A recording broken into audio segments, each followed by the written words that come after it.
ஸ்ரீமதே ராமானுஜாய நமக. அனைவருக்கும் இனிய காலை வணக்கம். ஸ்ரீமத் பாகவதத்தின் நாள் 5ல் நாம் இருக்கோம். கடந்த 4 நாட்களாக வந்துட்டு பாகவத புராணத்தின் ஏற்றம் என்ன, அதில் சொல்லப்பட்ட கண்ணனின் ஏற்றம் என்ன, அதை எழுதின வியாசர், அதை உபதேசம் செய்த சுகர்னு எல்லாரினுடைய சரித்திரத்தையும் நாம் இனிமையாக அனுபவிக்க பெற்றோம். நாம் இப்போது ஸ்ரீமத் பாகவதத்தோட ஸ்கந்தத்துக்குள்ளே போகணும் அப்படின்னு நேற்றுக்கு முடிச்சிருந்தோம் இல்லைங்களா? வாங்க நாமோ ஸ்கந்தத்துக்குள்ளே போகலாம். ஸ்கந்தம் 1 இப்போ நமக்கு ஆரம்பிக்குதுங்க. இதை ஆரம்பிக்கிறப்பவே எப்படி ஆரம்பிக்கும்னு நேற்று நம்ம ஒரு அறிமுகம் மட்டும் கொடுத்துருந்தோம். நைமிசாரண்யம் அப்படின்ற ஒரு க்ஷேத்திரத்தில் முனிவர்கள் அனைவரும் ஒன்று கூடுறாங்க. கூடி என்ன செய்கிறாங்க அப்படின்னா, சூத பௌராணிகர் அப்படின்ற ஒரு முனிவர்கிட்ட 6 கேள்வி கேட்டாங்க அப்படின்றத தான் பார்த்தோம் இல்லைங்களா? ஸோ அவங்க என்ன கேள்வி கேட்டாங்க, அதுக்கு அந்த முனிவர் என்ன பதில் சொன்னார் அப்படின்றதுல இருந்து தான் இந்த ஸ்கந்தம் ஆரம்பிக்குதுங்க. இப்போது இந்த சூத பௌராணிகர் அப்படின்றவர் யார் அப்படின்னு பார்த்தா, ரோமஹர்ஷனர் அப்படின்னு ஒரு முனிவர் இருக்கிறாரு. அந்த முனிவருடைய பிள்ளையாகத்தான் இவர் இருக்கார். இந்த ரோமஹர்ஷனர் சுக மகரிஷி பரிஷித் மகாராஜனுக்கு இந்த பாகவதத்தை உபதேசம் செய்தார் அல்லவா, அந்த நேரம் கூட இருந்து கேட்டவராம். சுக மகரிஷி பரிஷித்துக்கு சொன்னாருன்னு தெரியும், ஆனால் பக்கத்தில் இந்த ரோமஹர்ஷனரும் இருந்து அதை சுக மகரிஷி கிட்ட இருந்து உபதேசம் பெற்றிருக்கிறாரு. பெற்று அவர் தன் மகனான சூத பௌராணிகருக்கு அதை சொல்லி கொடுத்துருந்துருக்கிறாரு. அப்போது இங்கே உள்ள முனிவர்களுக்கெல்லாம் தலைவராக சௌனகர் அப்படின்ற ஒரு முனிவர் இருக்கார். அவரினுடைய தலைமையில் இந்த சூத பௌராணிகர்கிட்ட எல்லாரும் கேட்குறதா தான் இந்த பாகவதம் இருக்குது. அப்போது அவங்க என்ன கேள்வி கேட்குறாங்க அப்படின்னு பார்த்தா, இந்த பூலோகத்தில் மனிதர்கள் எல்லோரும் இப்போ ரொம்ப கஷ்டப்பட்டுட்டு இருக்காங்க இல்லையா? ஏன் அப்படின்னா, கலியுகம் பிறந்துருச்சு. அறிவு ஆற்றல் மக்களுக்கு குறைஞ்சிருச்சு. அவங்களுடைய ஆயுசும் குறைஞ்சிடுச்சு. அவங்களுக்கு செய்யக்கூடிய காரியங்களுக்கு ஒரு ஊற்றமே இல்லாமல் இருக்குது. ஸோ இப்படி நாளுக்கு நாள் கலியுகம் முத்த இன்னும் நிலைமை மோசமாகிக்கிட்டே தான் போகும். அப்போது மனிதர்கள் தங்களை இந்த சூழ்நிலையிலிருந்து எப்படி பாதுகாத்து கொள்ளணும் அப்படின்னு சொல்லி முனிவர்கள் 6 கேள்வி கேட்குறாங்க. முனிவர்கள் என்றைக்குமே மனித குலம் நல்லா இருக்கணும் அப்படின்றதுக்காக தான் கேட்பாங்க. அவங்க என்ன கேள்வி கேட்டாங்க அப்படின்னு பார்த்தா, முதல் கேள்வி என்ன அப்படின்னா, மனித குலத்திற்கு எது முழுமையான மற்றும் இறுதி நன்மையை தருவது? ஸோ இவ்வளோ ட்ராபேக்ஸில் கலியுகத்தில் மக்கள் இருக்காங்க இல்லையா? ஸோ இவங்களுக்கெல்லாம் எது நன்மையை அளிக்கக்கூடியது அப்படின்னு முதல் கேள்வி. 2வது, சாஸ்திரங்களும் வேதங்களும் எவ்வளவோ இருக்குது. ஸோ இது எல்லாத்தையும் தெரிஞ்சுக்கிறதுன்றது இந்த கலியுகத்தில் மனிதனுடைய ஒரு லைஃப் டைமில் முடியாது. அப்போது அதில் உள்ள கருத்துக்களை எங்களுக்கு சுருக்கமாக சொல்லிடுங்க. வேதமும் சாஸ்திரமும் என்ன சொல்ல வருது, மனித வாழ்க்கையை பண்படுத்துறதுக்கு என்ன சொல்ல வருது அப்படின்றத நீங்கள் சுருக்கமாக எங்களுக்கு சொல்லணும் அப்படின்னு கேட்குறாங்க. அதுக்கப்புறம் பகவான் ஸ்ரீமன் நாராயணன் எதற்காக கிருஷ்ணனாக இப்பூமியில் பிறந்தார் அப்படின்றதையும் சொல்லணும். அப்படி பிறந்தப்ப கூட அவர் அனுமானுஷ்யம் அப்படின்னா என்னென்னா, மனிதர்களுக்கு அப்பாற்பட்ட சக்தியை வெளிக்காட்டுறது. இதில் ஒரு சின்ன குறிப்பு கொடுக்குறாங்க. என்னன்னு பார்த்தீங்கன்னா, ராமாவதாரத்துக்கும் கிருஷ்ணாவதாரத்துக்கும் இதுதான் வித்தியாசமாம். ராமாவதாரத்தில் ராமன் தான் சர்வேஸ்வரன் அப்படின்றத எந்த இடத்துலையும் காட்டக்கூடாது அப்படின்றதுல ரொம்ப கவனமாக இருந்தார்னு சொல்லுவாங்க. என்ன அப்படின்னா, இவங்க காட்டுக்குள்ளே போகிறப்பெல்லாம் வனவாசத்துக்கு போயிருப்பாங்க இல்லைங்களா? அப்போ சில முனிவர்கள் வீட்டுக்கு இந்திரன்லாம் வருவார். அப்போது இவங்களும் அந்த இடத்துல வரக்கூடிய சூழ்நிலை வந்தப்போ என்ன செய்வாங்க அப்படின்னு பார்த்தா, இவங்க ராமர் ஒளிஞ்சு நின்னுக்குவார். எதுக்காக இப்படி செய்கிறீங்க அப்படின்னு கேட்டால், இல்லை அவங்க பார்வையில் நான் படக்கூடாது அப்படின்றாரு. ஏன்னா இந்திரன் பார்த்தா கண்டுபிடிச்சிருவான் நாராயணன் தான் ராமனாக வந்திருக்காருன்னு. அப்போ அந்த இடத்துல தெய்வம் தான் வந்திருக்குன்ற அறிமுகம் கிடைத்திடும் அப்படின்றதுக்காக ராமர் மறைந்து கொண்டார் அப்படின்னு சொல்லுவாங்க. அதே போல் கடைசி ராமர் புறப்பட்டு போகிறப்பவும் லக்ஷ்மணன் வாசலில் காவல் காக்க சொல்லுவார். ஏன்னா இந்திரன் சொல்லுவான், இந்த மாதிரி அவதார நேரம் முடிஞ்சிருச்சு, நீங்கள் கிளம்ப வேண்டிய நேரம் வந்துடுச்சு அப்படின்றத அறிவிக்கிறதுக்காக வந்திருப்பான். ஸோ அதை யாரும் பார்த்துடக்கூடாது அப்படின்றதுக்காகவும் ராமர் லக்ஷ்மணனை வாசலில் காவலுக்கு வச்சிருப்பாரு. இந்த மாதிரி ராமன் தான் ஒரு சாதாரண மனிதன் தான் அப்படின்றது தான் இந்த உலகத்துக்கு தெரியணும் அப்படின்றதுல ரொம்பவே கவனமாக இருந்தார் அப்படின்னு சொல்லுவாங்க. ஆனால் கிருஷ்ணர் அப்படி கிடையாது. ஏன் அப்படின்னா, நாம் கிருஷ்ண சேட்டிதன் தான் நமக்கு நல்லா தெரியுமே. அவர் பூதனையை அழிக்க ஆரம்பித்ததுலேருந்து வரிசையாக ஒவ்வொரு அரக்கனையும் அழிச்சப்பவும் அவருடைய தெய்வீக சக்திகள் வந்து எல்லா இடத்துலயும் இருந்தத நாம பார்த்துருக்கோம் இல்லைங்களா? ஸோ அப்படி தன்னுடைய சக்திகள வெளிக்காட்டியே பிறந்தவர் தான் வந்து கிருஷ்ணர். ஸோ அப்படி எதற்காக மனிதனாக வந்து பிறந்து, இந்த மாதிரியான சாகசங்கள் எல்லாம் எதற்காக செய்தார்? அப்படின்னு வந்து கேட்குறாங்க. அதுக்கப்புறம் நாட் ஒன்லி கிருஷ்ணாவதாரம் மட்டும் இல்ல. பகவான் எத்தனையோ அவதாரங்கள் செய்திருக்கிறார் இல்லையா? ஒவ்வொரு அவதாரத்த பத்தியும் எங்களுக்கு சொல்லணும். அந்த அவதார நோக்கத்த பத்தியும் வந்து எங்களுக்கு சொல்லணும் அப்படின்னு வந்து சொல்றாங்க. அதுக்கப்புறம் வந்துட்டு கிருஷ்ணர் பலராமனோட சேர்ந்து என்னெல்லாம் செஞ்சாரு? அப்படின்ற லீலையவும் எங்களுக்கு சொல்லணும் அப்படின்னு வந்து சொல்றாங்க. அதுக்கப்புறம் கிருஷ்ணருடைய கதையெல்லாம் முடிச்ச பிறகு, கிருஷ்ணரே பரமபதத்துக்கு போன பிறகு தர்மம் இல்லாம போயிடுச்சு இல்லையா? ஸோ அப்ப அந்த தர்மம் வந்து எதுக்குள்ள குடிபுகுந்து இருக்குது? அந்த தர்மத்த நாங்க எப்படி ஃபாலோ பண்றது? அப்படின்ற விஷயங்கள் எல்லாம் வந்து எங்களுக்கு நீங்க சொல்லிக் கொடுக்கணும் அப்படின்னு வந்து கேட்குறாரு. அதாவது முதல் கேள்வி மனிதர்களுக்கு எது நன்மையை அளிக்கக்கூடியது? வேத சாஸ்திரங்களுடைய கருத்தை எளிமையா சொல்லணும். கிருஷ்ணாவதாரத்தின பற்றின மகிமைகளையும் சொல்லணும். பல அவதாரங்கள பத்தியும் சொல்லணும். கடைசியா தர்மம் இப்ப கலியுகத்துல எதுல இருக்கு? நாங்க எத ஃபாலோ பண்றது? அப்படின்ற அந்த சரித்திரத்தையும் சொல்லணும் அப்படின்னு சொல்லி தான் வந்து 6 கேள்விகள் வந்து ஆ கேட்டிருக்காங்க. ஸோ இந்த கேள்விகள் எல்லாம் நாம வந்து ஃபோட்டோவா போஸ்ட் பண்ணிடலாங்க.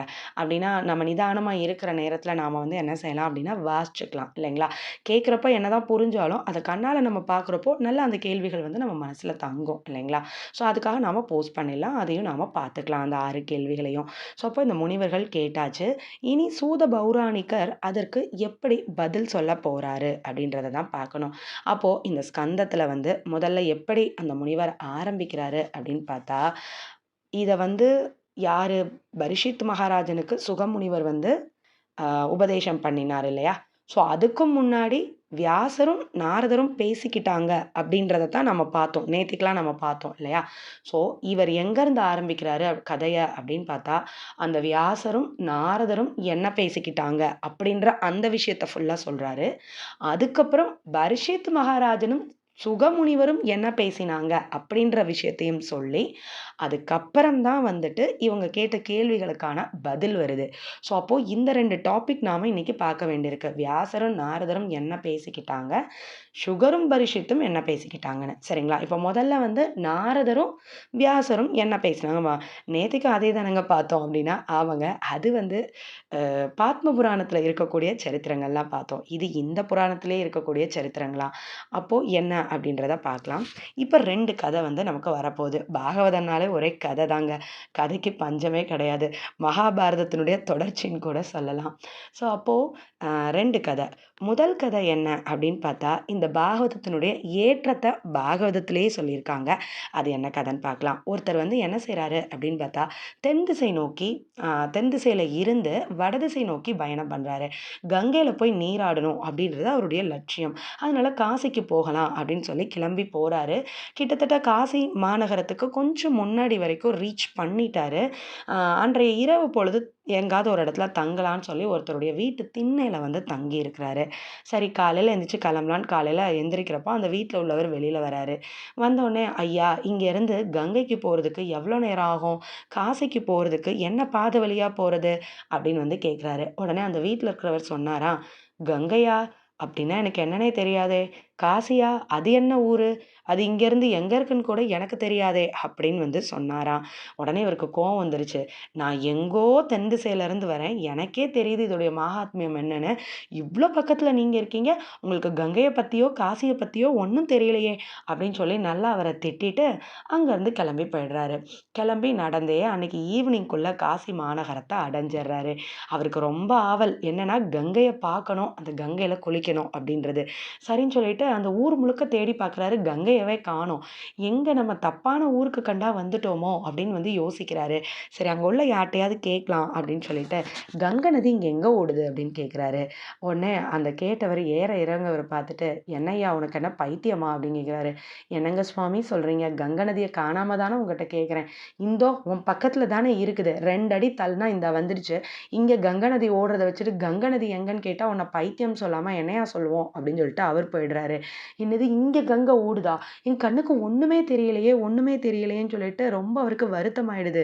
ஐயோ! எல்லார் கண்ணுக்கும் தெரியுது போல, நம்ம கண்ணுக்கு தான் தெரியல போல அப்படின்னு சொல்லிட்டு ரொம்ப அழுகுற நிலைமையே வந்துடுச்சு அவருக்கு. சரின்னு சொல்லிட்டு அன்னைக்கு இரவு பொழுது அந்த காசி மாநகரத்திலேயே வந்து படுத்துக்கிறாரு. அப்போ கனவுல வந்துட்டு கங்கையினுடைய ஒளி வந்து தெரியுது. இந்த மாதிரி நீ வந்து ஒரு பாகவத அபச்சாரப்பட்டுருக்க. அதனால தான் வந்து நான் உன் கண்ணுக்கு தெரியல அப்படின்றது. உடனே இது வந்து ஐய்யயோ! இல்லையே நான் தெய்வத்தையும் மதிக்கிறவன். தெய்வத்த கும்பிடக்கூடிய அடியார்களையும் நான் ரொம்ப மதிக்கிறவனாச்சே. நான் யார்கிட்ட அபச்சாரப்பட்டேன்னு தெரியலையே அப்படின்னு வந்து யோசிக்கிறாரு.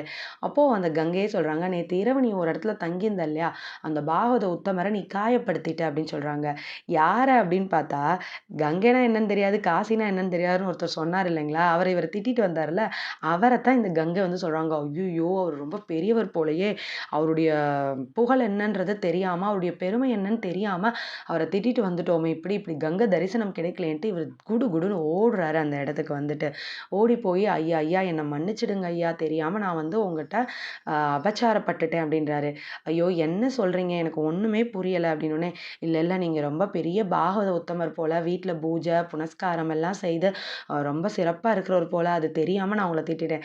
"ஐயோ! எனக்கு எந்த பூஜையும் செய்ய தெரியாது. எனக்கு எதுவுமே தெரியாது. எனக்கு கங்கைனாலே என்னன்னு தெரியல.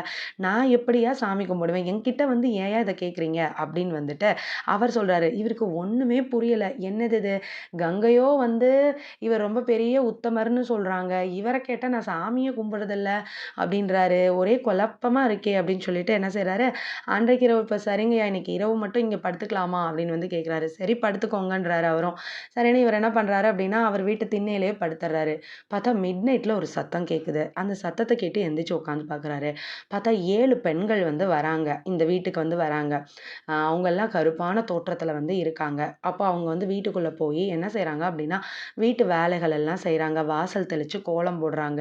என்னது இது எங்கேருந்தோ வந்த பெண்கள் வந்து இந்த வீட்ல இப்படி கைங்கரியம் பண்ணிட்டு இருக்காங்களேன்னு இவரும் உட்காந்து பார்த்துட்டே இருக்காரு. கரெக்ட்டா பிரம்ம முகூர்த்த வேலை முடியிற நேரம் வருது. அதாவது விடியற்காலை பொழுது வந்து வருது. பார்த்தா அந்த கருப்பா அந்த பெண்கள் எல்லாம் அப்படியே தேவதைகளா மாறிர்றாங்க. அப்போ மாறி வெளியில மறுபடிக்கும் அந்த வீட்ட விட்டு வெளிய போறாங்க. இவர் ஓடி போய் அவங்கள தடுத்து நிறுத்துறாரு. "என்னாச்சு? நீங்கலாம் வரத்துல ஏதோ ஒரு மாதிரியான தோற்றத்துல இருந்தீங்க. இப்ப என்னடான்னா தேவதைகள், தெய்வங்கள் போல இருக்கீங்க. நீங்கலாம் யாரு? எதுக்கு உள்ள வந்தீங்க? எதுக்கு இந்த வேலை செஞ்சீங்க? எப்படி உங்க தோற்றம் மாறுச்சு? எனக்கு ஒண்ணுமே புரியல. புரியாத புதிரா இருக்கு. தயவு செய்து எனக்கு சொல்லுங்க" அப்படின்னு வந்து கேட்குறாரு. உடனே அதுல தலைவியா ஒரு பெண் ஒருத்தி இருக்கா. அவ வந்து சொல்றா, "நான் தான் கங்கை. நேத்து உன்ட்ட பேசினவளும் நான் தான்" அப்படின்னு. "என்னது கங்கா மாதாவா? நான் புனிதமா நினைக்கிற கங்கா மாதாவா? கோடான கோடி பேருடைய பாவத்த போக்கக்கூடிய கங்கா மாதாவா? நீ எப்படிம்மா இங்க வந்த? அதுவும் இந்த தோற்றத்துல இருக்க?" அப்படின்னு வந்து கேட்குறாரு. அப்போ கங்கா மாதா என்ன சொல்றாங்கன்னா, "இந்த ஊர்ல இருக்கிற அத்தன பேரும் வந்து என்கிட்ட தான் குளிச்சு, அவங்க பாவத்தெல்லாம் போக்கிட்டு போறாங்க. அப்ப அந்த பாவத்தெல்லாம் சுமந்து, சுமந்து, சுமந்து தான் என்னுடைய நிறமானது இந்த மாதிரியெல்லாம் மாறிருது. நான் மட்டும் இல்ல, இங்க உள்ள எல்லா கங்கை, யமுனை, சரஸ்வதி இவங்க எல்லாம் என் தோழிகள் தான். இவங்களுக்கும் இதே நிலைமை தான். ஸோ அதனால எங்கள நாங்க பரிசுத்தப்படுத்திக்கிறக்காக, எங்க பாவங்கள் நீங்கிறதுக்காக தான் நாங்க இந்த வீட்டுக்கு வரோம்" அப்படின்னு வந்து சொல்றாங்க. "என்னது இந்த வீட்டுக்கு வந்து பாவத்த போக்கிக்கிறீங்களா? எதனால?" இவரு என்னடான்னா, "எனக்கு சாமியே என்னன்னு தெரியாது, கங்கையே என்னன்னு தெரியாது. நான் பூஜையே எதுவுமே பண்றதில்லன்னு" சொல்றாரு. இவர் எப்படி ஒரு பெரிய பாகவத உத்தமர் ஆனாரு? அப்படின்ற கேள்வி வந்து கேட்கிறாரு. அப்போ ஒண்ணும் பிரச்சனை இல்ல. இவரு ரொம்ப நல்லவரு. அது என்னன்றத அவர்ட்ட இருந்தே கேட்டு தெரிஞ்சுக்க அப்படின்னு சொல்லிட்டு, மறுபடிக்கும் ஒரு பெரிய கொஸ்டின் மார்க்க போட்டுட்டு, கங்கையும் மற்றவங்களும் அங்கருந்து கிளம்பி போயிடுறாங்க. இவருக்கு ஒண்ணுமே புரியல. என்ன ஆச்சுன்னே புரியல. ம். புதிருக்கு மேல புதிரா இருக்கு. குழப்பத்துக்கு மேல குழப்பமா இருக்குது. சரி காலையில விடியட்டும். அவர் வெளியில வரட்டும். கேட்கலாம். இவர் என்னதான் பண்ணாருன்னு கேட்கலாம் அப்படின்னு காத்துட்டு இருக்காரு. அவரும் வராரு. இவரும் வந்து கேள்வி கேட்கிறார். "ஐயா! நீங்க என்னதான் ஐயா பூஜை செஞ்சீங்க? இப்படி நதி தீர்த்தங்கள் கூட உங்க வீட்டுக்கு வந்து சேவை செய்ற அளவுக்கு" அப்படின்னோனே, அவர் அதுக்கு ஒரு பதில் கூறினாரு. அது என்ன பதில் அப்படின்றத மட்டும் பொறுத்திருந்து பார்ப்போம். பகவான் திருவடிகளுக்கே பல்லாண்டு கோரி அமைகிறேன். ஸ்ரீமதே ராமானுஜாய நமக. நன்றி.